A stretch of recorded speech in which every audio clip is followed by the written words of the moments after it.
Pakar hukum pidana Khairul Huda mengatakan jaksa dalam kasus pembunuhan berencana Brigadir J memiliki kewajiban untuk mengajukan banding atas vonis hakim terhadap terdakwa Richard Eliezer. Sebab hakim menjatuhkan vonis kurang dari 2/3 tuntutan jaksa terhadap Richard, yakni 12 tahun penjara. Namun begitu, Khairul memprediksi jaksa akan membuat pengecualian terhadap Richard. Pasalnya, dalam perkara ini, seluruh lapisan masyarakat andil dalam upaya meringankan hukuman Richard. Misalnya, adanya dukungan berupa sahabat pengadilan dari para akademisi yang ingin Richard dihukum lebih ringan dari tuntutan jaksa. Kemudian orang tua Brigadir J yang sudah memaafkan perbuatan Richard dalam perkara ini. Theoretically, sekali lagi, jaksa mestinya mengajukan banding terhadap hal itu.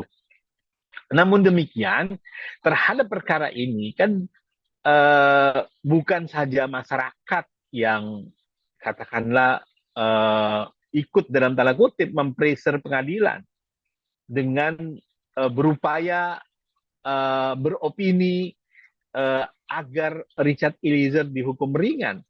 Misalnya saya berupaya, ada amicus curiae misalnya, sahabat pengadilan dari tokoh-tokoh yang menginginkan agar Richard Eliezer dihukum ringan. Ada LPSK yang mengkualifikasi Richard Eliezer sebagai justice collaborator.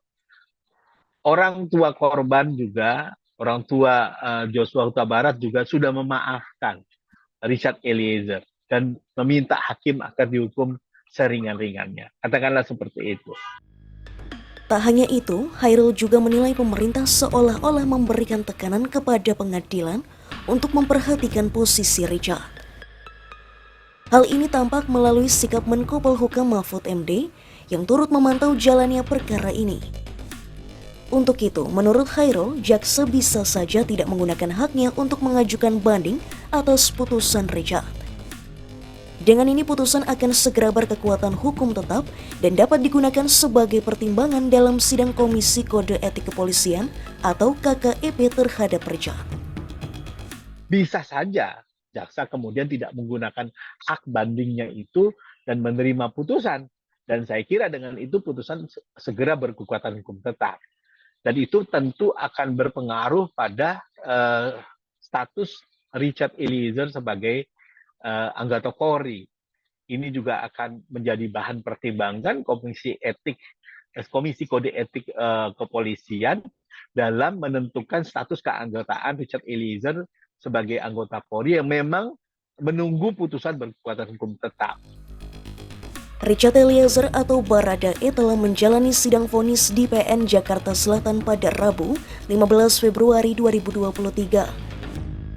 Dalam sidang itu, Richard dinilai terbukti secara sah dan meyakinkan bersalah, turut serta melakukan pembunuhan berencana terhadap Brigadir J. Pada akhir sidang, hakim menjatuhkan vonis 1 tahun 6 bulan penjara terhadap Richard. Vonis Richard jauh lebih rendah dari tuntutan jaksa pada sidang sebelumnya, yakni 12 tahun penjara.